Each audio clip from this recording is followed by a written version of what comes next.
Aux prises avec la mort, 4 mots peuvent changer le cours de l'éternité.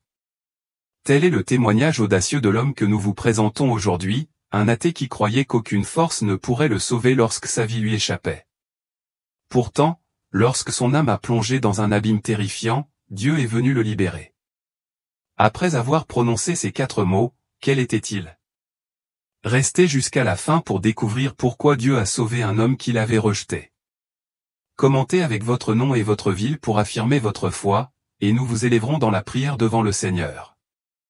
Abonnez-vous à notre chaîne pour découvrir d'autres vérités que le monde cherche à cacher. Maintenant, ouvrez votre cœur à l'histoire d'un homme transformé par la grâce. La vie d'avant. Je m'appelle Sébastien, professeur d'université, ancré dans le matérialisme, ne faisant confiance qu'aux vérités rigides de la science. J'ai rejeté le spirituel malgré la profonde foi chrétienne de ma famille, que je considérais comme une superstition désuète. Ma vie tournait autour de la logique, sans aucune place pour le divin. Un après-midi ordinaire, alors que je corrigeais des examens dans mon bureau encombré, une douleur aiguë me traversa l'abdomen. Je n'avais jamais rien ressenti de pareil, une douleur fulgurante qui me coupait le souffle. Je m'effondrais au sol, des papiers éparpillés autour de moi. Un concierge qui passait la serpillière à proximité entendit mes gémissements et se précipita à mes côtés. Son appel rapide à l'aide déclencha une ambulance et je fus transporté à l'hôpital. Les médecins ont découvert que mon appendice avait éclaté ou ignoré trop longtemps et empoisonnant mon corps. Aux urgences, mon état s'est aggravé, me rapprochant de la mort. Miraculeusement, après 5 minutes d'arrêt cardiaque, mon cœur a repris ses battements. J'ai survécu, ignorant que ces 5 minutes allaient bouleverser mon existence. Tout le monde autour de moi célébrait ma guérison, inconscient du chemin parcouru. J'avais vu les profondeurs de l'enfer, été élevé à la lumière du ciel et rencontré Dieu lui-même. L'expérience était trop profonde pour être passée sous silence, alors j'ai commencé à écrire ce récit. Ce moment d'effondrement n'était que le début de mon histoire. Mon âme s'était aventurée au-delà du physique, dans un royaume que j'avais autrefois nié. Le lit d'hôpital a été le point de départ d'une transformation inattendue. Durant ces 5 minutes de mort clinique, j'ai été confronté à des vérités qui ont brisé mon scepticisme. Les infirmières et les médecins ne voyaient que mon corps, mais mon âme avait voyagé bien au-delà. Cette lettre est ma tentative de partager ce voyage sacré. La douleur avait été un professeur cruel, annihilant mon arrogance en un instant. Alors que je récupérais, je savais que je ne pourrais plus vivre comme l'homme que j'avais été. Mon cœur, autrefois froid, brûlait maintenant du besoin de raconter mon histoire. L'âme a quitté le corps. La douleur était atroce, et pourtant j'ai senti les médecins me hisser sur un brancard et me conduire d'urgence dans une ambulance. Mon université était proche de l'hôpital, et j'ai tenu bon, conscient du chaos environnant, jusqu'à ce que la porte des urgences s'ouvre. Là, la souffrance m'a submergé et j'ai lâché prise, glissant vers la mort clinique. Mon âme s'éveilla, vibrante et claire, comme si la vie n'avait jamais été aussi intense. Je contemplais mon corps sur le lit d'hôpital, le prenant pour un mannequin sans vie. J'appelais les infirmières, mais ma voix se tut et la panique m'envahit, personne ne répondant. La confusion m'envahit, je n'étais plus attaché à ma forme physique. Les murs stériles de la pièce semblaient palpiter faiblement, étranges et pourtant réels. Je tendis la main vers le lit, mais ma main le traversa, légère et intangible. La colère s'empara de moi tandis que je criais à nouveau, englouti par un vide inquiétant. Les moniteurs bipaient sans interruption, indifférents à ma présence. Planant au-dessus, j'étais un spectre dans un monde qui ne me voyait plus. Le désespoir me poussa vers la porte, cherchant quelqu'un qui pourrait m'entendre. Le couloir s'étendait de façon étrange, ses lumières vacillant à un rythme étrange et irrégulier. Une légère traction me poussa vers l'avant, loin de la pièce. Quelque chose murmurait que je dépassais la vie que je connaissais. L'air devint dense, l'odeur antiseptique de l'hôpital se fondant dans une fraîcheur humide. Je jetai un coup d'œil à mon corps, une coquille lointaine et un calme étrange m'envahit, mais un malaise s'installa, laissant entrevoir l'inconnu qui m'attendait. Mon âme, libérée, était au bord de quelque chose d'immense. Les murs de l'hôpital se brouillèrent, se dissolvant dans une brume grise qui m'enveloppa. Mes pensées s'emballèrent, aux prises avec cette nouvelle existence que j'avais autrefois niée. J'avais bafoué la réalité de l'âme, et pourtant j'étais là, vivant d'une manière que je ne comprenais pas. Le voyage avait commencé, et j'étais déjà à la dérive.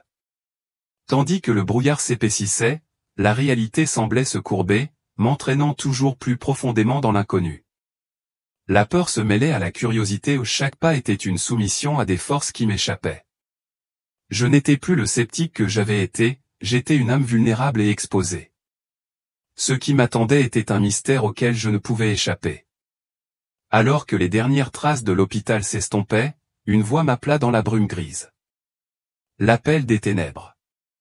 Son ton était doux mais autoritaire, m'attirant comme un chant de sirène. Je supposais qu'il s'agissait d'un employé d'hôpital ou une bouée de sauvetage dans ce monde désorientant et le suivis avec empressement, avide de clarté. La voix se fit plus froide, et la brume s'assombrit en un vide suffocant, révélant mes guides comme des silhouettes obscures aux yeux creux.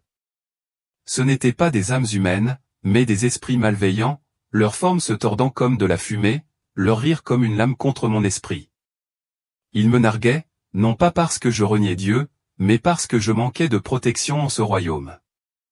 Mon âme était une cible facile pour leur cruauté. Leurs mains, froides comme le fer, m'agrippaient, brûlant mon essence à chaque contact, tandis que leur voix murmurait mes peurs, les amplifiant jusqu'à les transformer en tourments. Ils m'entraînèrent dans un abîme caverneux où la lumière n'était qu'un rêve oublié et où l'air palpitait de désespoir. J'étais leur proie, un nouveau venu qu'ils se délectaient à briser. Mes cris alimentaient leur malveillance. L'obscurité était vive, son poids m'écrasait.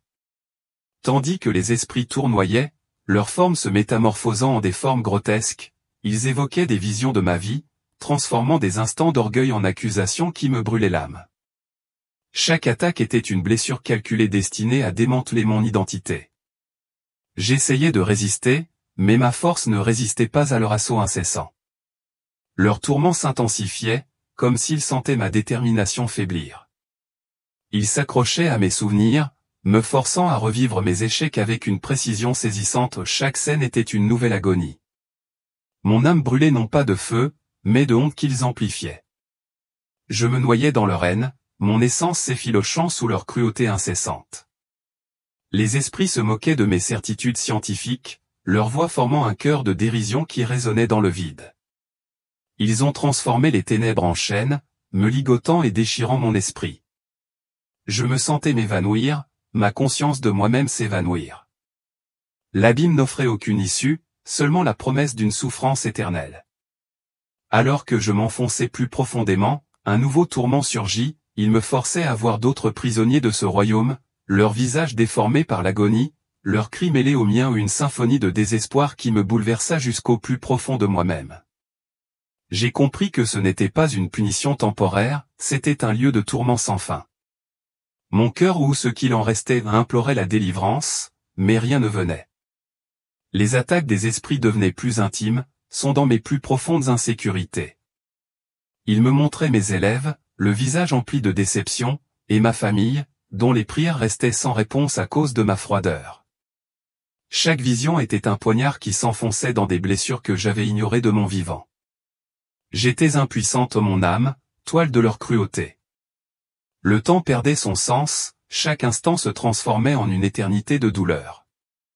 Les esprits se nourrissaient de ma peur, leur forme devenant plus forte à mesure que je m'affaiblissais. Je me recroquevillais sur moi-même, essayant de protéger le peu de moi qui me restait, mais même ce petit acte de défi semblait vain face à leur pouvoir écrasant. L'obscurité palpitait comme si leur haine l'animait, et je sentis mon âme se briser.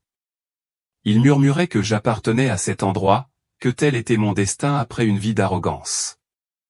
Le doute s'insinuait, et je me demandais s'ils avaient raison. L'abîme me consumait, et l'espoir était un mot dont je ne me souvenais plus. Alors que j'étais au bord de la reddition, un vague souvenir me revint, un débat en classe ou un élève. Les esprits sentirent ma distraction et resserrèrent leur emprise, leurs griffes s'enfonçant plus profondément.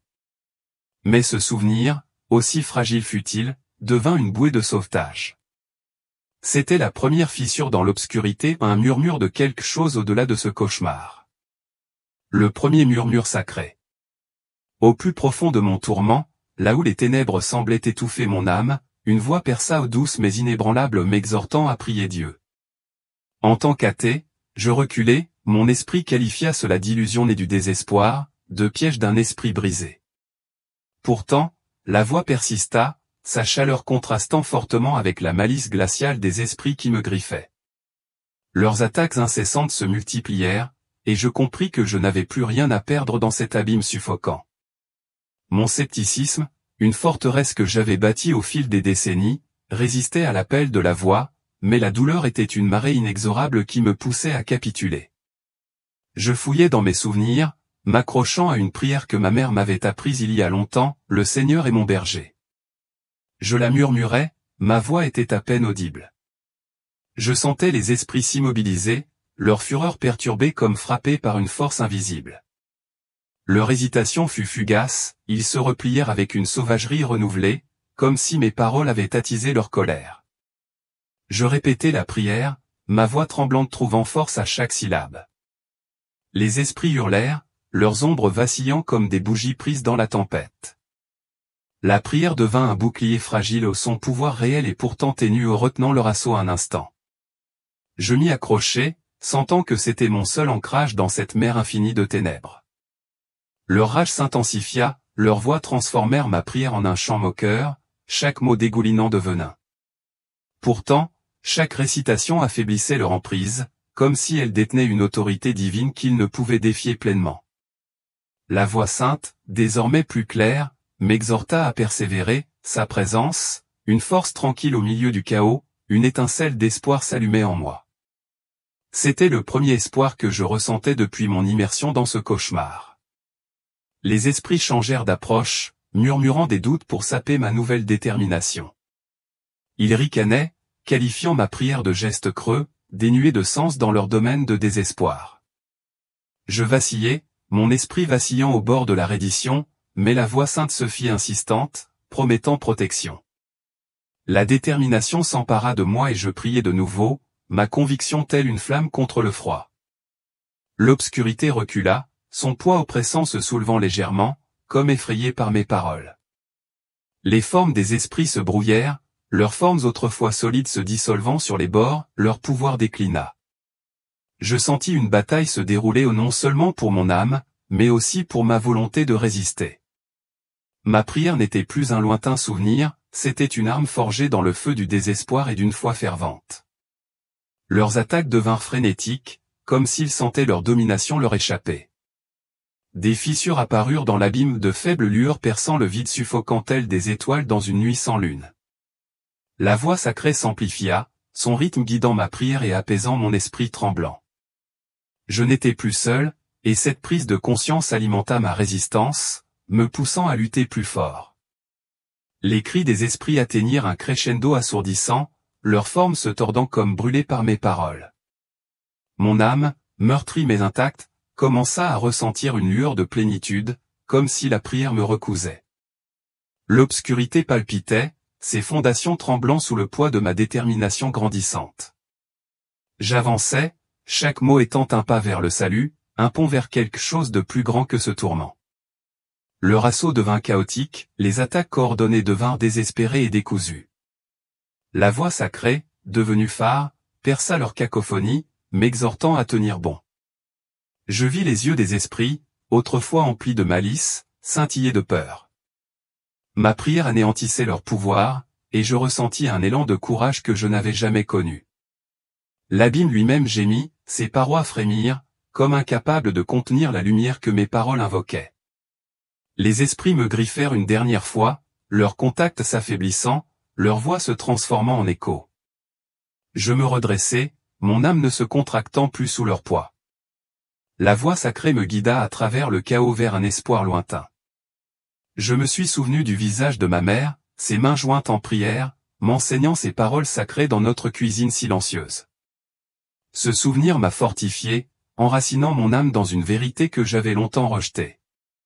Les esprits ont senti ce changement et ont hurlé, leurs formes se sont effilées comme de la fumée dans le vent.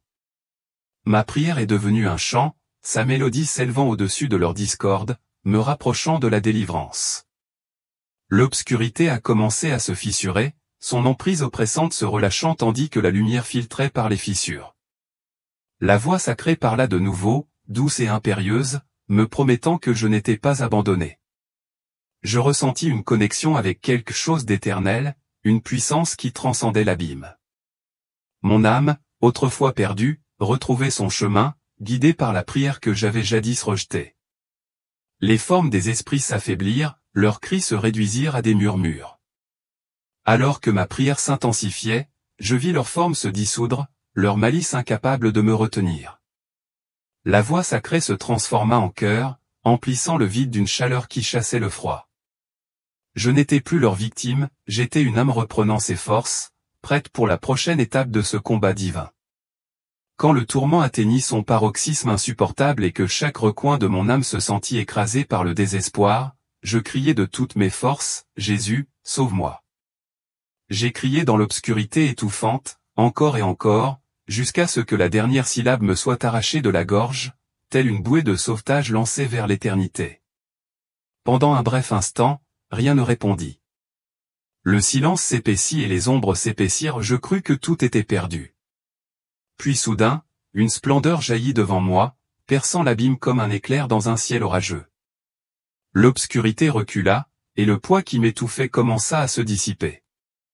Du centre de cette lumière émergea une silhouette radieuse et reconnaissable entre toutes, Jésus, revêtu non seulement de lumière, mais d'une présence si puissante que même les ombres environnantes tremblèrent et disparurent. Il ne parla pas au début, il n'en avait pas besoin. Son regard croisa le mien, et dans ce regard tout changea, la peur, la culpabilité, le vide, les années d'incrédulité où tout fondit comme du givre au soleil. Je me sentis perçu, non pas pour ce que j'avais fait ou omis de faire, mais pour qui j'étais vraiment, au-delà du doute et du péché. Son amour m'enveloppa d'une chaleur que je n'avais jamais connue.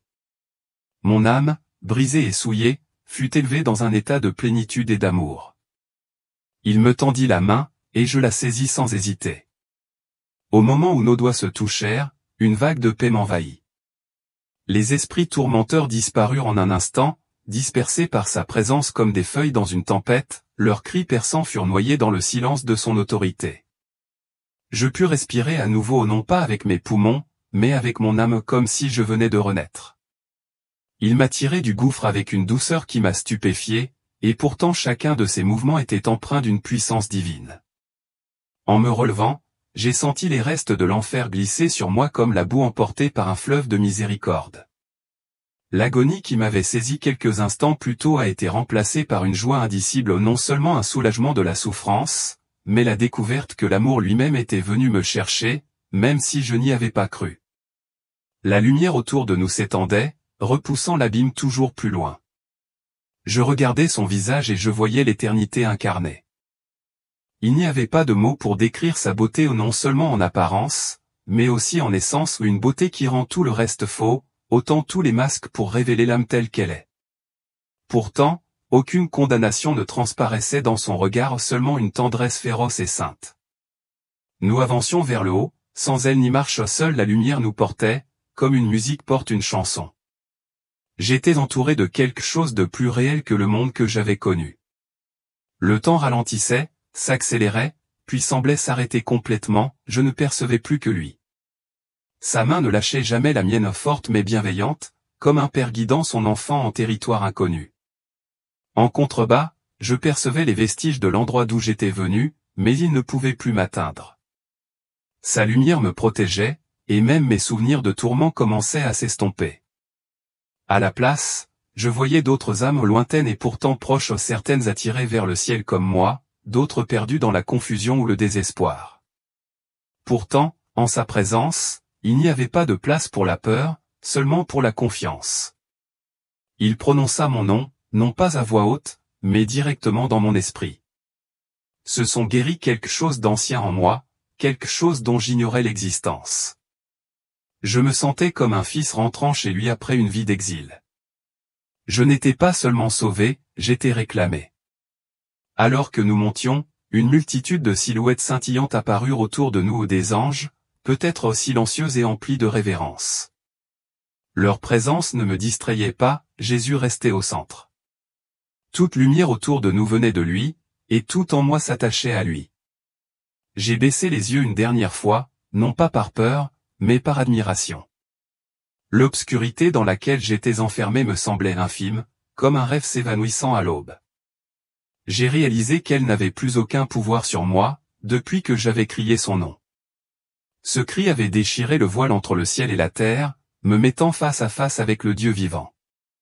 Nous continuions à nous relever, et je pleurais non pas de douleur, mais d'une joie si profonde que j'avais l'impression de chanter de toutes mes forces. Je n'avais plus peur, je n'étais plus seul.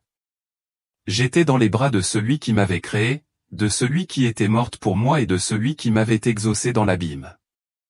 Ce n'était pas la fin de mon histoire, c'était le début. Jésus m'a guidé à travers un seuil radieux vers un royaume de lumière infinie, le ciel lui-même. Il m'a conduite vers un lac dont les eaux brillaient d'une chaleur divine. Tandis que les eaux m'enveloppaient, ma douleur s'est dissipée, mes blessures ont guéri et le chaos de mon esprit s'est dissipé, ne laissant place qu'à la clarté. J'en suis ressortie renaissante, l'âme purifiée comme si le contact de l'abîme ne m'avait jamais blessée. Je restais là, tremblante, me sentant indigne certaine qu'il m'avait prise pour une autre âme, plus méritante. Il répondit à mon doute avec une certitude inébranlable, je n'ai jamais fait d'erreur. Tu es à moi, perdu, mais maintenant retrouvé. Ces paroles apaisèrent mes craintes et firent naître en moi un sentiment d'appartenance que je n'avais jamais connu. Le ciel se déployait devant nous, une tapisserie de couleurs et de sons inimaginables. Des champs de lumière s'étendaient à l'infini, leurs motifs dansant comme des vagues d'amour rendues visibles. Marcher avec Jésus était comme une conversation silencieuse, sa présence me remplissait d'émerveillement. Ce n'était pas un simple lieu, c'était l'essence même de l'amour divin, un foyer que mon âme avait toujours recherché. Nous traversions des bosquets où la lumière s'épanouissait comme des fleurs, chaque pétale était une note d'une symphonie silencieuse qui résonnait en moi. Son silence était aussi profond que ses mots, m'enseignant des vérités au-delà du langage. Mon âme, autrefois prisonnière du scepticisme, s'imprégnait de cette beauté, se débarrassant des doutes qui me définissaient. J'étais chez moi, même si je n'avais jamais connu cet endroit jusqu'à présent. L'air scintillait de chaleur, comme si le ciel lui-même m'accueillait. J'apercevais d'autres âmes, leur forme rayonnante et fluide, évoluant en harmonie avec la lumière. Leur joie était une mélodie dans l'air. Jésus me guidait parmi elles, sa main me rassurant constamment, m'ancrant dans ce royaume éternel. Chaque pas approfondissait ma compréhension, révélant le ciel comme reflet de l'unité divine. Nous nous sommes arrêtés près d'un ruisseau dont les eaux cristallines chantaient en coulant sur des pierres scintillantes comme des étoiles. Il s'agenouilla et toucha la surface, des images de ma vie y ondulèrent, des moments de choix et de conséquences mis à nu. Je voyais mes actions, bonnes et mauvaises, mais je ne ressentais aucun jugement, seul son désir de m'apprendre et de grandir subsistait. Le chant du ruisseau inscrivait mon histoire dans la tapisserie éternelle du ciel, témoignage de sa miséricorde.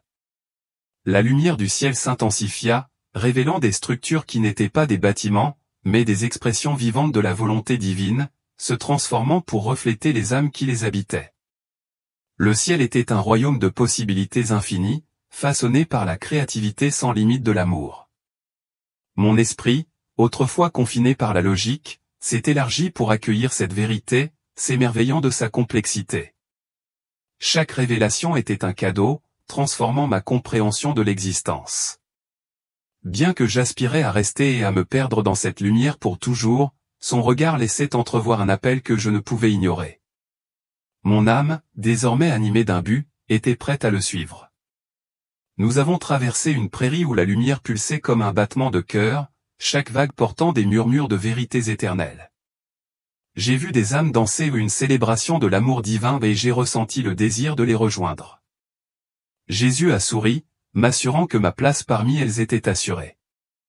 La lumière de la prairie s'est tissée dans mon âme, promesse d'éternité. En chemin, je l'ai interrogé sur la nature du paradis. Il m'en a montré les différentes facettes, chacune reflétant l'harmonie de l'âme avec l'amour. Ces réponses étaient des visions, me plongeant dans des univers où joie et vérité s'entremêlent. Mes questions, autrefois ancrées dans le doute, cherchaient désormais à comprendre son cœur. Le paradis n'était pas seulement une destination, c'était un état d'être, habité par sa présence. L'air devint plus doux, empli d'un parfum qui exprimait la compassion divine. J'ai vu une ville de lumière, ses flèches s'élevant vers un ciel infini, chaque édifice était un chant de louange. Jésus m'a conduit à travers ces rues, où les âmes nous ont accueillis avec une joie silencieuse, leurs yeux reflétant sa lumière. Mon âme s'est enflée, sachant que je faisais partie de cette communauté éternelle. Le premier souffle de la création, Jésus a parlé de ma vie non pas pour me condamner, mais pour révéler mon potentiel. Sa voix était un feu doux, dissipant mes doutes et allumant un but en moi. Je me suis senti à la fois humble et fort, prêt à transmettre sa lumière au monde. Le voyage continua. Chaque instant était une révélation de la profondeur et de la beauté du ciel. J'ai vu des jardins où chaque fleur chantait, leurs pétales scintillant d'histoires d'âmes rachetées. La présence de Jésus était une constante, son amour le fil conducteur de chaque merveille. Mon âme, autrefois perdue, était désormais un réceptacle de sa vérité, prête pour la mission qui l'attendait. En passant en revue ma vie, Jésus et une armée d'anges m'ont dévoilé un panorama saisissant se déployant à travers les cieux, tel un film tissé de lumière. Chaque instant de mon existence s'est déroulé, mes triomphes universitaires, mes échecs en bienveillance et les cœurs que j'avais touchés ou ignorés. Je me voyais comme un professeur brillant en cours mais distant d'esprit réussissant professionnellement tout en échouant auprès de ceux qui avaient besoin de ma chaleur. Le jugement des anges fut sans appel, j'ai reçu un F en amour. Leur verdict reflétait mon profond égoïsme. Les scènes étaient incessantes, chacune me rappelant avec force mon indifférence. J'ai vu une étudiante, les yeux brillants d'espoir, s'approcher de moi pour me demander conseil, mais elle a été congédiée d'un bref signe de la main. Ses rêves fragiles se sont effondrés sous ma froideur, et la douleur de sa déception m'a frappé comme un coup de poing. Jésus se tenait à mes côtés en silence, m'exhortant doucement à affronter la vérité. Un souvenir de ma mère me revint en mémoire, ses mains jointes en prière chaque soir, le cœur lourd d'amour pour un fils qui se moquait de sa foi. Ces larmes, invisibles de mon vivant, brillaient maintenant d'une lumière céleste, chacune d'elles était une blessure pour mon âme. Jésus murmura, « L'amour est la raison pour laquelle tu as été créé. » Sa voix était à la fois un jugement et un rayon d'espoir, éveillant en moi le désir de racheter les années que j'avais gâchées dans l'orgueil. La réflexion s'est approfondie.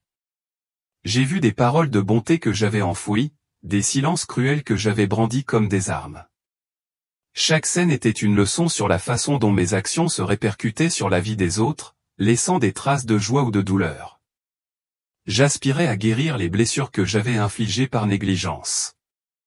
La présence de Jésus, constante et compatissante, m'a rassuré, la rédemption était à portée de main. Les anges s'arrêtèrent sur un instant fugace que j'avais presque oublié, un soir d'hiver où j'avais donné mon manteau à un sans-abri qui grelottait devant mon bureau. Sa gratitude, passée inaperçue dans ma précipitation, brillait désormais comme une étoile sur la tapisserie de ma vie, perçant l'obscurité de mes échecs. Jésus sourit, son regard révélant que même les petits gestes d'amour avaient un poids éternel, et le contraste avec mes innombrables oublis nourrit ma résolution de vivre différemment. Autre scène, un dîner de famille où mes frères et sœurs m'ont tendu la main avec une affection chaleureuse, avant que je ne me retire au travail. Leur douleur persistait dans l'air, une accusation silencieuse de mon absence. Les voix des anges résonnaient doucement, les relations sont votre véritable héritage. Le cœur tout éveillé, je me suis juré de réparer ces liens brisés si j'en avais l'occasion. Chaque souvenir est un fil dans la trame complexe de votre existence, poursuivait la critique. J'ai vu comment le scepticisme avait érigé des murs m'isolant de ceux qui cherchaient à se connecter. Le regard de Jésus ne contenait aucune condamnation, il me mettait simplement au défi de briser ces barrières et de vivre avec l'amour comme guide. Mon âme souffrait des occasions manquées, mais elle brûlait d'un nouveau but. Une scène douloureuse s'est produite, la gentillesse d'un collègue a été accueillie avec un rejet brutal, son sourire s'effaçant lorsque je me suis détourné. Les anges ont montré comment ce moment avait eu des répercussions, entamant sa confiance et affectant les autres d'une manière que je n'aurais jamais imaginée. La main de Jésus reposait sur mon épaule, me rappelant silencieusement que je pouvais encore me racheter. Malgré le poids de mes échecs, sa présence offrait l'espoir d'un changement. Les anges se sont déplacés vers une salle de classe où le potentiel d'une élève s'est estompé sous mon impatience. Devenue enseignante et aux prises avec le doute, elle s'est souvenue que je n'avais pas cru en elle. Le toucher de Jésus était doux, sa voix m'exhortant à inspirer plutôt qu'à décourager. La scène s'est estompée, mais sa leçon s'est gravée dans mon âme, un appel à nourrir plutôt qu'à négliger. Un autre souvenir me revint en mémoire, une dispute nocturne avec mon frère, mes mots blessants dissimulés derrière son sourire forcé. Maintenant, devant moi, sa douleur était visible. Le jugement des anges était sans appel, mon orgueil m'avait coûté cher. J'avais envie de l'embrasser, de remplacer la dureté par l'amour si seulement je pouvais revenir. L'analyse a révélé des moments plus subtils, des actes de bonté considérés comme insignifiants, des cruautés justifiées comme nécessaires. Chacun d'eux était un fil conducteur montrant comment des interactions fugaces façonnaient la vie d'autrui. Le silence de Jésus m'a appris à voir l'impact éternel de mes choix. Mon cœur, autrefois froid, brûlait désormais du désir de vivre pour les autres. Les dernières scènes étaient centrées sur mes élèves, une jeune fille réservée, douée pour l'écriture, hésitante parce que je la critiquais sans l'encourager. La présence de Jésus m'a rappelé que l'amour pouvait encore inspirer, même maintenant. La révision s'est terminée, mais ces leçons ont embrasé mon être, me poussant à donner un sens à ma vie. Alors que le panorama s'estompait, je me tenais devant Jésus, l'âme mise à nu, mes défauts et mes vertus fugaces révélées. La voix des anges s'est adoucie, leur jugement s'est achevé, me laissant une clarté que je n'avais jamais connue. Le regard de Jésus, chaleureux et résolu, m'offrait une chance de réécrire mon histoire. J'étais prêt à revenir, non pas tel que j'avais été, mais transformé par l'appel éternel de l'amour. Jésus a ouvert mon esprit ou une porte rayonnante vers les secrets les plus profonds de l'univers en m'invitant à tout demander sans crainte. Mon cœur tremblait à l'idée de percer des mystères que j'avais autrefois écartés en tant que sceptique. J'ai questionné l'énigme de la mort, et il m'a révélé que la plupart des âmes, inconscientes de leur fin, voient leur douleur s'estomper dans une clarté insondable. Les enfants qui meurent renaissent dans sa lumière, épargnés par le jugement. Les chrétiens font face à un tribunal céleste où seuls 2,43% restent inébranlables dans la foi. Ces paroles ont transformé ma vision de l'éternité, dissipant les doutes qui m'avaient ancré dans le matérialisme. J'ai vu des âmes en transition, des fardeaux terrestres se dissoudre dans la compréhension divine. La révélation a suscité l'émerveillement, remplaçant le scepticisme rigide par la crainte. Mon esprit, autrefois confiné, s'est envolé grâce à la liberté de sa vérité. Je me suis interrogé sur le cosmos, et il m'a dévoilé son immensité ou une tapisserie de royaumes tissés avec une intention divine, chaque fil vibrant d'un but. La Terre, a-t-il expliqué, est un creuset où la conscience spirituelle vacille, mais recèle un potentiel infini de croissance. Ces réponses étaient des visions qui m'immergeaient dans des vérités dont je m'étais autrefois moqué. Je voyais des galaxies tourner en harmonie, chaque étoile étant une note de sa symphonie. Mon âme, autrefois soumise à la logique, dansait désormais au rythme de la création. Je me suis interrogé sur le sens de la souffrance où une question née d'années passées à la considérer comme insignifiante. Il m'a montré son rôle de forge pour façonner l'amour et la résilience. Sa propre croix témoignait d'un sacrifice qui le liait à l'humanité. Il a tissé des vérités complexes en une grâce simple, me remplissant d'humilité et d'espoir. La souffrance, ai-je compris, était un sculpteur qui façonnait la force à partir de la faiblesse ou une vérité qui m'a profondément impressionné. Je me sentais exalté, mes questions répondaient à une attention qui exprimait l'amour divin. La vision de sa croix persistait, m'enracinant dans son poids éternel, la souffrance n'était pas une fin, mais un chemin vers une connexion plus profonde avec lui. Pourquoi moi, demandai-je, sceptique, extirpé des mâchoires de l'abîme? Ma voix tremblait d'incrédulité. Jésus sourit, ses yeux rayonnant d'amour, découvrant une étincelle de foi cachée sous mon doute. Ton âme m'a appelé, dit-il, te marquant pour un but. Je n'étais pas un hasard, mais une personne choisie par une miséricorde infinie. Sa réponse me transperça le cœur, révélant un amour toujours présent. Je voyais ma vie comme un chemin qu'il avait parcouru avec moi, même dans le déni. Cette prise de conscience me rendit humble, me remplissant du sens du destin. J'ai questionné la structure de l'au-delà, et il m'a révélé des strates d'existence, chacune reflétant l'alignement de l'âme avec le rythme éternel de l'amour. Les âmes dérivaient ou s'élevaient selon leur choix, guidées par la miséricorde.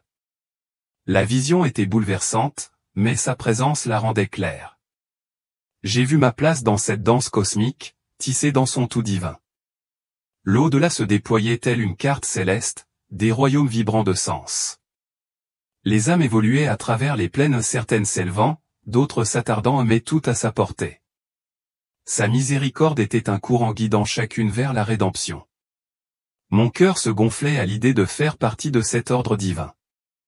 J'ai posé des questions sur la guerre, son chaos, une blessure insondable. Il m'a montré ses racines dans l'orgueil et la peur, brisant l'unité de l'humanité. Le pardon, a-t-il dit, peut guérir même les cicatrices les plus profondes qui se propagent à travers les mondes. Ces paroles m'ont appelé à incarner cette vérité ci-dessous.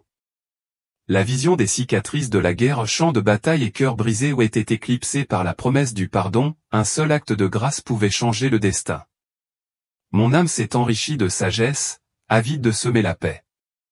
J'ai cherché le plan de Dieu pour l'humanité et il m'a dévoilé une vision d'unité brisée par l'orgueil, mais rédemptrice par l'amour. La terre était une école, ses leçons étaient dures mais éternelles, éveillant les âmes au dessein divin. Sa voix exprimait la tristesse face à l'aveuglement du monde et la détermination de le racheter. Je me sentais responsable de transmettre ce message aux perdus. Le potentiel de l'humanité était époustouflant, un monde où l'amour pouvait panser les larmes de l'orgueil. J'ai vu des âmes s'éveiller, des cœurs se tourner vers sa lumière. Sa tristesse m'a poussé à agir avec courage, mon objectif s'est clarifié à un vœu de combler les fragilités de la terre grâce à son plan. Je m'interrogeais sur le sort des disparus où leurs cris résonnaient dans ma mémoire. Il me montrait des âmes à la dérive, mais jamais hors d'atteinte, guidées par une miséricorde inébranlable.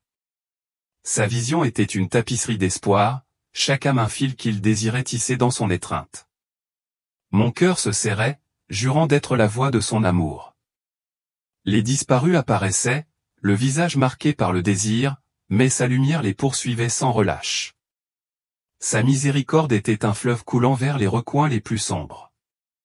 Cette vision me remplissait de la détermination de guider les autres vers sa lumière. J'ai questionné la nature de la foi, et il l'a révélée comme une graine qui grandit grâce à la confiance et à l'abandon. Même mon doute était un chemin vers cet instant. Un voyage, a-t-il dit, j'ai marché avec toi. Ces paroles ont allumé une foi que je n'avais jamais connue. Je me suis senti transformé, réceptacle de sa vérité. La foi était une étincelle destinée à devenir une flamme, nourrie par l'abandon. Mes doutes ont été des tremplins vers l'éveil, le scepticisme s'est transformé en une foi vibrante. Le feu de la foi brûlait intensément, prêt à éclairer la voie des autres. Le dialogue se prolongea, chaque question pénétrant un peu plus profondément son cœur. Ces réponses étaient des graines plantées dans mon âme pour le monde où je retournerais. J'aspirais à rester, mais son regard me laissait entrevoir un but qui m'attendait. Mon scepticisme s'était dissipé, remplacé par un feu brûlant au service de son plan. À la fin de la conversation, le ciel me préparait au départ. Les dernières paroles de Jésus m'enjoignirent de porter sa vérité avec courage et amour. Mon âme, réceptacle de sa sagesse, était prête à revenir, transformée. Je suis reparti éclairé, le cœur comme un phare pour le monde d'en bas. Bien que le ciel m'ait appelé à rester, Jésus a insisté pour que je revienne pour accomplir mon objectif.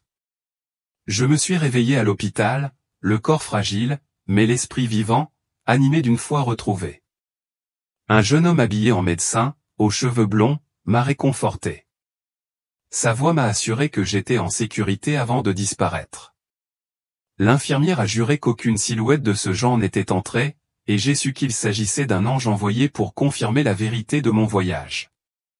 Ma guérison a stupéfié les médecins, qui l'ont qualifié d'inexplicable, mais j'en connaissais la source. J'ai commencé à lire les Écritures, leurs paroles étaient désormais vivantes. Je me suis inscrit à une église et j'ai partagé mon histoire chaque dimanche. Les fidèles m'ont accueilli chaleureusement, leur foi a été renforcée par mon témoignage. Je vis pour répandre cette vérité, pour appeler les autres au Dieu qui m'a sauvé. Chaque jour, je médite sur la lumière du ciel, ces leçons guident chacun de mes choix. Mon cœur, autrefois froid, brûle maintenant d'amour, avide de guérir les liens brisés. Je parle de Jésus non pas comme d'une figure lointaine, mais comme de celui qui m'a tenu la main. Ma vie est à lui, témoin d'une grâce infinie. La visite de l'ange reste vivante, me rappelant que mon expérience n'était pas un rêve. Dans les moments de calme, je vois son visage, ses yeux qui m'exhortent à rester fidèle. Mon histoire, partagée chaque semaine, rapproche les autres de Dieu. Leurs questions stimulent ma propre croissance.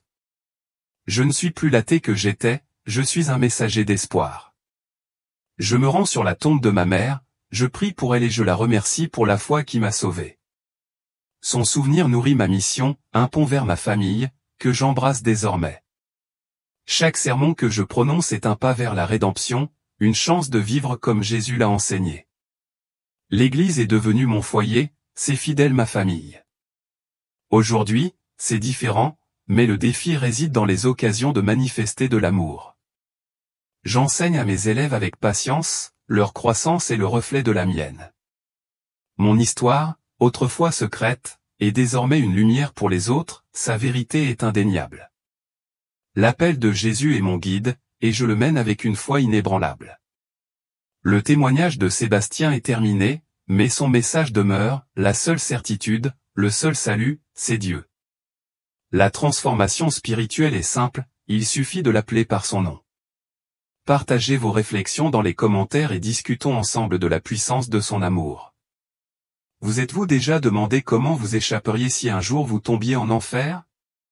L'homme de l'histoire d'aujourd'hui a vécu exactement la même chose et a trouvé une issue, alors même qu'il pensait que toutes les portes étaient closes et qu'il n'y en avait qu'une.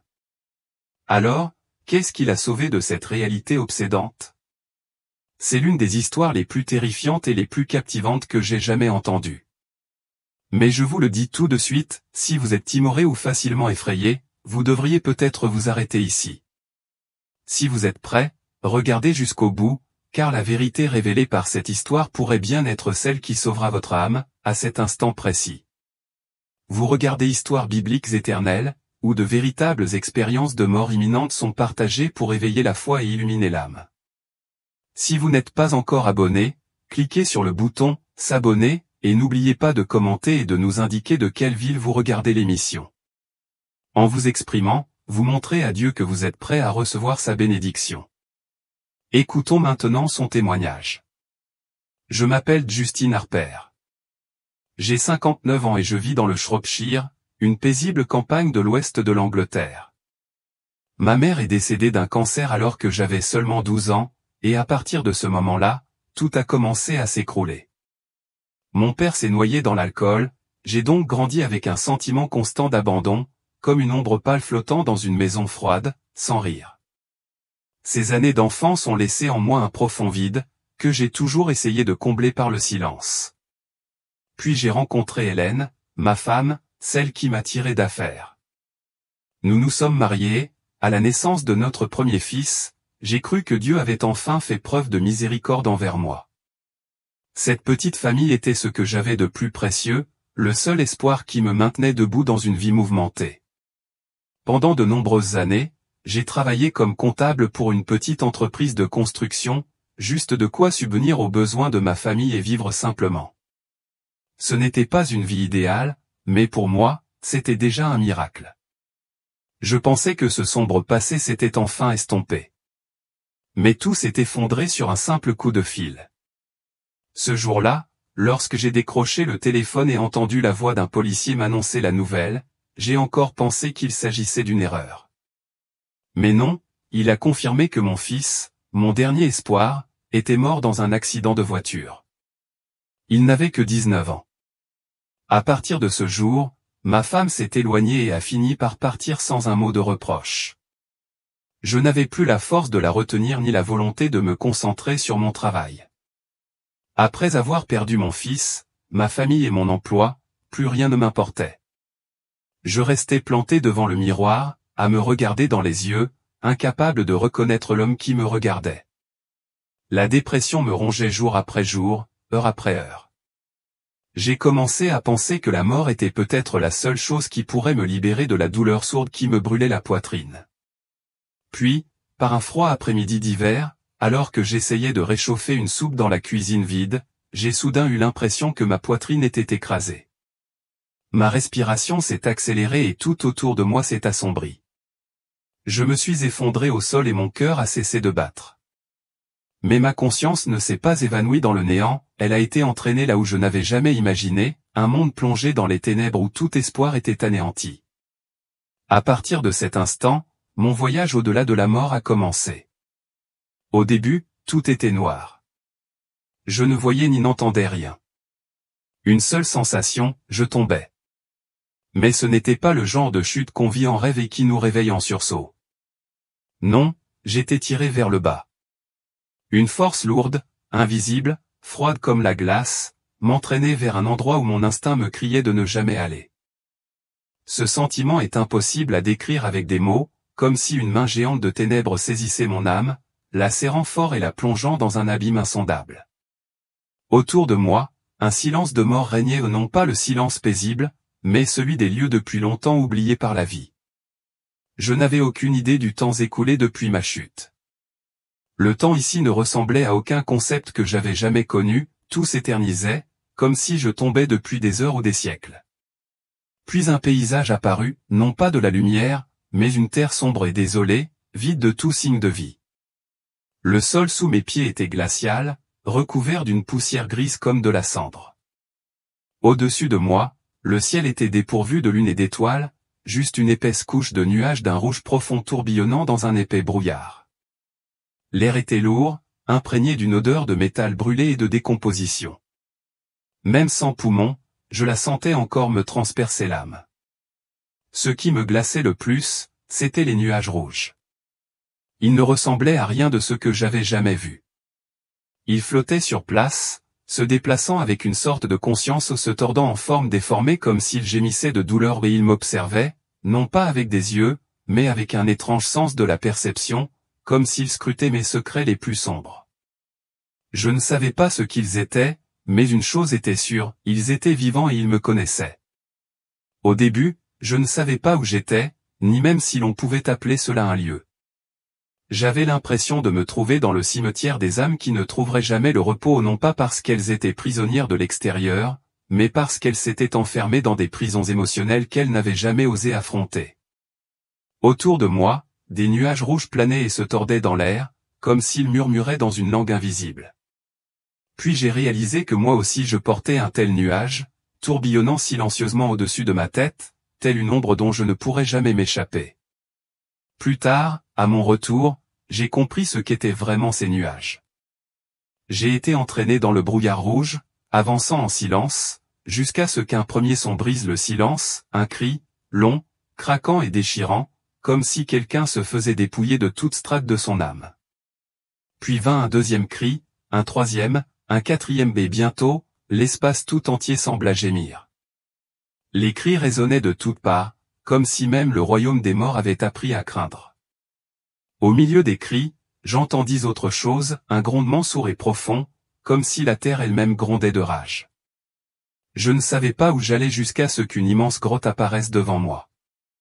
Son entrée ressemblait à la gueule d'une bête ancestrale endormie depuis des millénaires, noire comme du charbon, infinie et froide comme une âme enfermée. Il n'y avait aucune lumière ici, seule l'obscurité elle-même me permettait de voir une épaisse noirceur goudronnée qui s'accrochait à mes pensées et à mes émotions. Devant la grotte, j'ai vu des centaines de personnes ou plutôt, des âmes. Leurs silhouettes n'étaient plus clairement humaines, mais je savais qu'elles avaient été vivantes. Elles étaient assises, serrées les unes contre les autres, les genoux entre les mains, les yeux grands ouverts et injectés de sang. Elles ne me regardaient pas et ne parlaient pas, elles tremblaient seulement comme des êtres ayant perdu espoir depuis longtemps. Certaines avaient la tête dans les mains, d'autres fixaient le vide, le regard vide. Chacun semblait prisonnier de sa propre peur, pas besoin de chaîne, car elle s'était déjà enchaînée. J'allais faire un pas de plus lorsqu'une entité massive surgit des ombres de la grotte. Silencieuse jusqu'à la terreur, elle ne grondait ni ne marchait, aucun bruit de pas, seulement sa présence.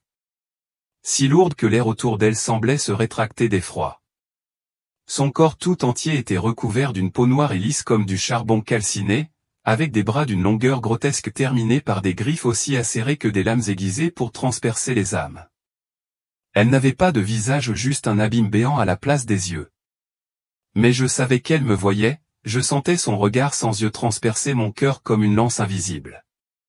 Sans un mot, il tendit le bras d'un seul geste, rapide et répété, comme un réflexe répété à maintes reprises. Il attrapa quelques âmes voûtées assises devant lui. Des cris éclatèrent aussitôt, une femme hurla « Épargne-moi ». Un homme griffa le sol informe sous lui, d'une voix désespérée. Mais personne ne fut épargné. Ils furent entraînés dans la grotte, et dès que leurs ombres furent englouties par l'obscurité, leurs cris s'éteignirent comme s'ils n'avaient jamais existé. Je restai figé. Je ne savais pas comment s'appelait cet endroit, mais au fond de moi, je savais que c'était le seuil de l'enfer. Puis le démon revint et m'entraîna dans le tunnel. Devant moi apparut un écran étrange, ni suspendu ni fixé à une surface, mais semblant exister au milieu du vide, irradiant une lumière vacillante comme des courants électriques traversant des éclats de verre. Ses bords scintillaient comme de l'eau ondulante, mais le centre affichait tout avec une clarté terrifiante. Sur cet écran, j'ai commencé à voir, j'ai vu ma vie non pas comme un film sur un écran, mais comme un flux continu se déroulant sous mes yeux vifs, intense et douloureusement réel à en couper le souffle. Chaque fragment de souvenir, même le plus infime, a refait surface avec clarté. Des moments que je croyais oubliés depuis longtemps, comme cette fois où j'ai caché le cadeau d'anniversaire de ma sœur par jalousie, ou quand je me suis détourné en faisant semblant de ne pas voir une amie pleurer en silence dans le couloir où tous me sont revenus. Mais ils n'apparaissaient pas seulement sous forme d'images, ils étaient chargés d'émotions, de couleurs et d'âme. Chaque souvenir était comme un petit monde renaissant, me forçant à le revivre, impossible d'avancer rapidement, incapable de détourner le regard, incapable de filtrer. J'ai revu les beaux souvenirs, les rares moments de lumière dans une vie que je considérais autrefois comme ordinaire. J'ai revu ma mère, son visage radieux un après-midi d'été, me serrant fort après ma première chute. J'ai vu mes amis, les enfants insouciants que nous étions autrefois, ou éclater de rire quand j'ai glissé et suis tombé dans la cour de l'école en essayant d'imiter la marche d'un robot. Je me suis vu déposer une miche de pain dans la main d'un sans-abri sans un mot, puis m'éloigner tranquillement non par noblesse, mais parce que je ne voulais pas que quiconque sache que j'avais fait quelque chose de bien. Ces moments me serraient la gorge. Ils semblaient insignifiants sur le moment, mais, maintenant, je réalisais qu'ils étaient plus précieux que tout ce que j'avais accompli dans la vie. Puis les aspects les plus sombres ont émergé, ceux que j'avais tant essayé d'enfouir. Je me suis vu en train de crier après un chauffeur de taxi simplement parce qu'il avait pris la mauvaise direction alors que j'étais en retard à un rendez-vous. J'ai vu la peur dans ses yeux, et soudain, j'ai ressenti la douleur qu'il avait endurée à cause de ma colère gratuite. Je me suis vu croiser une femme qui pleurait sur le trottoir, son bébé dans les bras, l'ignorant simplement parce que je ne voulais pas d'ennui. J'ai vu le visage triste d'une amie proche que j'avais ignorée pendant des mois, trop absorbée par ma propre vie. Chacun de ces moments me transperçait comme une lame. Le plus terrifiant n'était pas ce que je voyais, mais ce que je ressentais. Je ressentais véritablement leur douleur, la solitude de cet ami oublié, la panique de cette mère dans la rue, la souffrance silencieuse de cet innocent chauffeur de taxi. Ces émotions n'étaient plus l'histoire de quelqu'un d'autre, elles se déversaient en moi, battant au rythme de mon âme. N'ayant plus de corps physique pour me protéger, chaque sensation devenait absolue, brute, sans filtre, irrépressible. Je ne pouvais plus la supporter, j'avais l'impression de revivre les pires choses que j'ai jamais faites, non pas de mon propre point de vue, mais du point de vue des personnes que j'avais blessées. J'étais victime de moi-même. Chaque acte cruel, chaque instant d'indifférence était désormais devenu une lame miroir qui me transperçait. Soudain, j'ai réalisé que c'était peut-être le bilan de ma vie avant d'être entraîné en enfer. J'ai fermé les yeux, incapable de supporter la sensation d'étouffement qui m'étreignait de l'intérieur. Ce que je venais de vivre lors de ce bilan, les émotions décuplées m'avaient complètement épuisé. Je ne voulais plus rien voir, plus rien ressentir, plus rien affronter. Mais lorsque j'ai rouvert les yeux, espérant avoir échappé au cauchemar, j'ai réalisé que je venais à peine d'entrer en enfer. J'étais de retour dans cette grotte noire, mais cette fois, tout était plus net, douloureusement vivant au plus flou ni fragmenté comme dans un rêve. Chaque détail était vivant, comme si j'étais réellement présent dans une autre réalité. L'air était lourd, glacial, et quelque chose d'invisible semblait me peser sur la poitrine non pas avec des mains, mais avec la peur. Je le sentais tourbillonner autour de moi, d'épaisses vagues d'énergie, comme de la fumée et du feu, issues d'une fureur comprimée depuis des millénaires. Je restais là, l'âme tremblante, cherchant un sens à ce qui se passait, lorsque des formes apparurent. Elles surgirent de l'obscurité non pas les diables cornus des peintures d'église ou des livres de catéchisme de l'enfance, mais bien plus terrifiantes. Elles ressemblaient à des ombres déchirées, des formes tordues, ni tout à fait humaines ni animales. Parfois longues et serpentines, d'autres fois voûtées et marchant comme des créatures bipèdes. Leur peau était d'un noir brillant comme du plastique brûlé, mais luisante de fissures d'un rouge profond en dessous, comme si de la lave en fusion bouillonnait dans chaque fibre de leur être. Et leurs yeux, oh mon Dieu, leurs yeux profonds, brûlants comme des braises, emplis de haine. Pas seulement une colère passagère, mais une haine fermentée dans le silence, l'isolement et le désespoir absolu.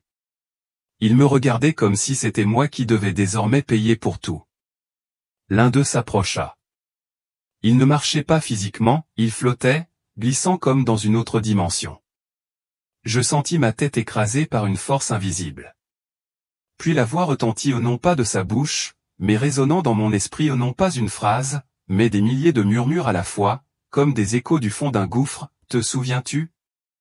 Puis elle récita toutes mes erreurs, toutes les pensées sombres que j'avais eues mais que je n'avais jamais exprimées à voix haute. Je croyais avoir tout oublié ces souvenirs honteux et cruels, ces moments que je n'osais jamais revisiter mais maintenant ils étaient ramenés à la lumière, bruts et indéniables. Ils revinrent comme de vieilles blessures ouvertes, saignant à nouveau. Je ne me contentais pas de les rappeler, je ressentis chaque détail comme s'il était gravé dans mon âme par le feu. Je bougeais, mais je ne parlais pas. Pourtant, je savais qu'ils savaient tout, chaque secret que j'avais enfoui, chaque pensée perverse. J'étais complètement à découvert. Je tremblais, je frissonnais de façon incontrôlable, et dans cet instant de désespoir, je me suis dit, ce doit être Satan qui d'autre pourrait voir au plus profond de mon âme. Mais en regardant de plus près, ce que je vis me stupéfia plus que la peur elle-même. Sur son corps et sur ceux qui se tenaient immobiles autour de lui se trouvaient des chaînes. Des chaînes d'un rouge ardent, brûlant faiblement comme si elles avaient été forgées au cœur même de l'enfer. Ces chaînes ne les entouraient pas seulement, elles transperçaient leur chair, brûlant jusqu'aux os. Au début, j'ai cru qu'il s'agissait d'instruments de punition. Mais ensuite, j'ai réalisé, non, c'étaient des entraves pour prisonniers. Ces créatures n'étaient ni les seigneurs de l'enfer, ni leurs dirigeants. C'étaient des victimes. Elles étaient brûlées, emprisonnées, tourmentées ou tout comme moi. L'agonie était inscrite dans leur regard creux, dans chaque mouvement lourd et contorsionné de leur forme désespérée. Peut-être ces démons avaient-ils été humains autrefois. J'ai commencé à comprendre une vérité terrifiante, ils avaient vécu, aimé, ils avaient des noms et des souvenirs. Mais incapables de se pardonner, rongés par le ressentiment, l'envie et la culpabilité, ils avaient laissé leur âme pourrir jusqu'à perdre toute humanité. Ils n'étaient pas punis par une force extérieure, ils avaient écrit leur propre sentence à travers d'interminables cycles de tourments intérieurs. Désormais, ils existaient comme des porteurs de souffrance, non pas par volonté, mais parce que c'était devenu leur réflexe de survie pervers après avoir perdu toute lumière. C'est ainsi que l'enfer fait naître les démons, non pas des ténèbres, mais du cœur humain. La deuxième possibilité était tout aussi terrifiante, ces entités pourraient être le produit de la conscience humaine, née de la peur, de la culpabilité et de la haine même portée par une âme. Dans ce monde, les pensées ne sont pas que des pensées, elles ont une forme, un pouvoir et une vie propre. Lorsqu'une âme est plongée dans les ténèbres trop longtemps, elle peut inconsciemment manifester des monstres ou des égrégores en guise d'autopunition. Ils n'ont pas besoin de créateurs, ils naissent de la destruction intérieure. Et, plus terrifiant encore, d'autres âmes peuvent voir et croire en leur présence, ce qui les rend plus réels, plus forts et impossibles à effacer. J'ai réalisé quelque chose d'encore plus terrible, peut-être que les deux sont vrais. Peut-être que certains démons étaient autrefois des êtres humains, et qu'ils créent maintenant des copies cauchemardesques d'eux-mêmes dans l'esprit des autres, perpétuant ainsi le cycle de la souffrance. Nul besoin de chaînes, l'enfer emprisonne les âmes d'émotions, de regrets, de rage, de honte. Je restais là, sans personne pour m'attacher, et pourtant je ne pouvais pas bouger, car la véritable prison n'était pas autour de moi. Elle était en moi. Si je voulais un jour espérer m'échapper de cet endroit, je devais d'abord m'échapper de moi-même. J'ignorais depuis combien de temps j'étais là, toute notion de temps se dissolvait dans les rugissements qui résonnaient dans la caverne. Ces sons n'étaient pas seulement autour de moi, ils se déversaient directement dans mon esprit comme des milliers de lames me déchirant de l'intérieur. J'avais l'impression d'être submergé par mes propres émotions, culpabilité, regret, colère, peur, tout cela tourbillonnant en un vortex, m'entraînant plus profondément dans l'abîme. J'avais envie de hurler, de crier à tue-tête pour que tout disparaisse. Mais je n'y arrivais pas. Malgré tous mes efforts, aucun son ne sortait de mes lèvres. J'avais l'impression que ma gorge était serrée par des chaînes invisibles. Puis, dans mon moment le plus désespéré, une pensée m'est venue à l'esprit non pas de l'extérieur, mais du plus profond de mon âme, je ne peux pas rester ici. Je n'ai pas ma place ici. Je ne suis pas prête à mourir. Je ne pensais pas être une bonne personne, je ne pensais même pas mériter d'être sauvé. Mais au plus profond de la douleur et de la peur, je savais une chose, si je ne disais rien, si je ne faisais rien, je serais englouti à jamais. Au début, le salut m'apparut comme une vague lueur d'espoir, comme quelqu'un qui tend la main dans la tempête sans savoir s'il y avait quelqu'un. Mais cette pensée ne s'arrêta pas, elle grandit en moi, passant d'un murmure à une voix faible s'élevant au milieu du chaos des émotions. J'ai murmuré en moi-même, si quelqu'un m'entend, s'il vous plaît, sauvez-moi. Puis j'ai commencé à parler à voix haute, faiblement, tremblante, comme si chaque syllabe était arrachée à la blessure la plus profonde de mon âme. Ma voix s'est brisée, s'il vous plaît, quelqu'un, n'importe qui. J'ai levé les yeux, les larmes aux yeux, tout mon corps tremblait. Le désespoir m'envahissait toujours, mais je n'étais plus silencieux. J'ai parlé plus fort, comme quelqu'un qui s'accroche à la vie, je ne veux pas être ici. S'il vous plaît, que quelqu'un, s'il y a de la lumière, s'il y a un Dieu, sauvez-moi.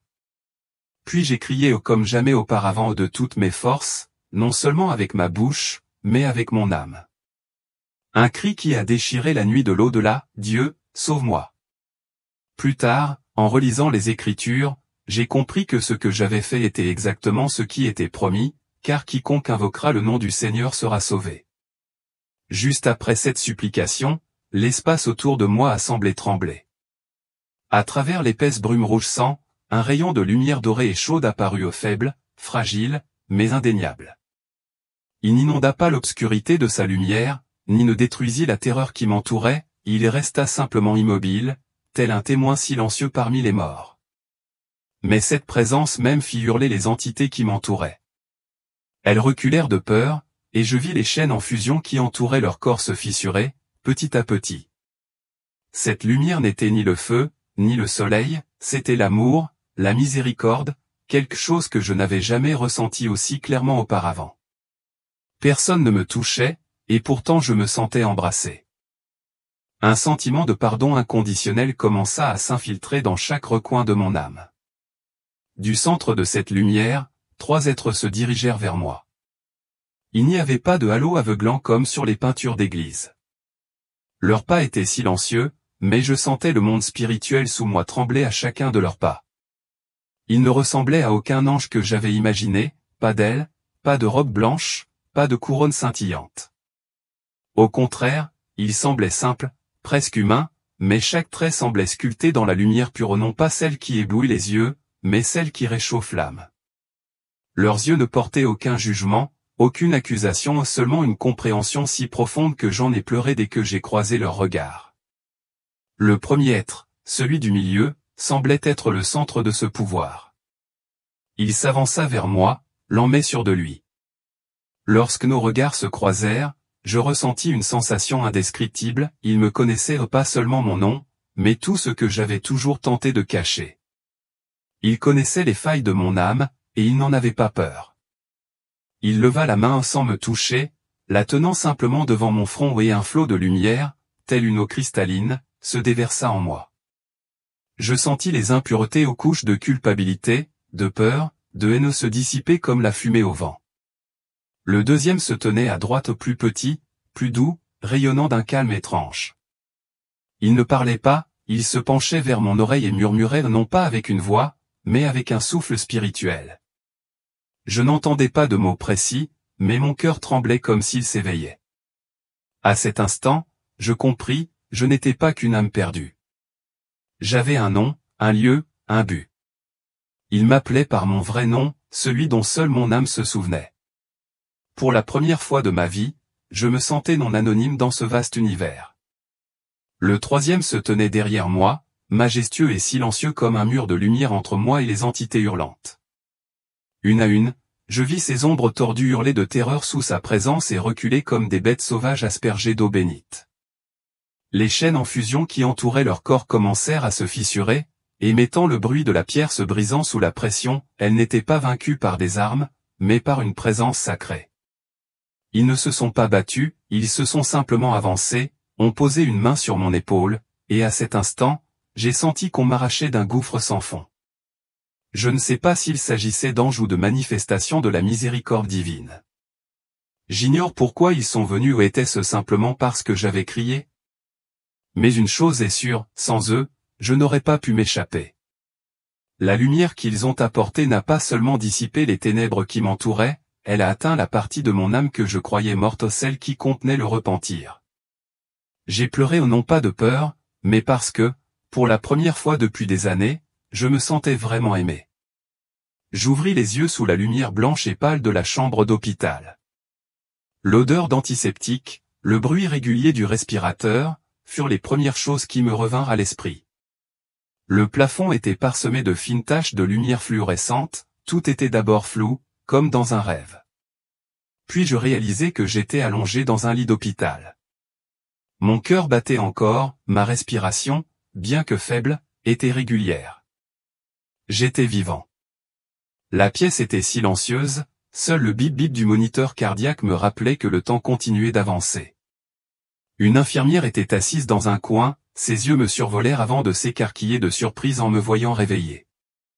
Elle s'empressa d'appeler le médecin, mais je restais immobile, non pas par faiblesse, mais parce que mon âme ne s'était pas encore habituée à mon retour dans ce monde. En moi, une vague d'émotions silencieuses mais puissantes déferlait, gratitude, regret, et émerveillement devant la réalité de ce que je venais de vivre. Je n'avais pas seulement survécu à la mort, j'avais ramené à la vie une vérité que je n'avais jamais envisagée. Cette existence, au fond, n'est pas une compétition pour savoir qui est le plus juste, le plus prospère ou le plus méritant, mais un processus continu d'apprentissage de l'amour et du pardon pour les autres, et surtout pour nous-mêmes. Je me suis souvenu de ces nuages rouges que j'avais aperçus en descendant dans cet autre monde. Ce n'étaient ni des malédictions, ni des démons se cachant sous des formes étranges, ils faisaient partie de chaque personne. C'était la peur, la colère, la honte, l'engourdissement, enfouis au plus profond de l'âme après des années de vie sans jamais vraiment se confronter à soi-même. Ils ne m'attaquaient pas, mais ne m'épargnaient pas non plus, ils me reflétaient. Maintenant que j'avais échappé à ce monde, je comprenais que ces nuages n'avaient aucun pouvoir sur mon destin, à moins que je ne les laisse faire. On m'avait donné une seconde chance non pas de vivre plus longtemps, mais de vivre mieux. Le salut n'est pas arrivé comme un miracle de conte de fées, il est venu au moment où j'ai choisi de laisser tomber l'orgueil, le ressentiment et tout ce à quoi je m'étais accroché en croyant avoir raison. Il est venu lorsque j'ai baissé la tête et admis que j'avais besoin de pardon, de lumière et de Dieu. Aujourd'hui, assis à regarder par la fenêtre de l'hôpital, où le soleil hivernal perce à travers les branches nues, je ne vois plus le monde de la même manière. Chaque personne que je rencontre, des médecins aux infirmières, en passant par celle qui m'apporte mes repas, je la regarde avec un regard différent. Chacune porte en elle une profonde aura pourpre. Mais je sais que s'ils sont prêts à l'affronter, s'ils implorent la lumière comme moi, eux aussi peuvent être sauvés. C'est pourquoi je ne peux pas garder cette histoire pour moi. Si vous parvenez à vous accepter et à vous pardonner, vous serez libéré de l'énergie négative et retrouverez la lumière.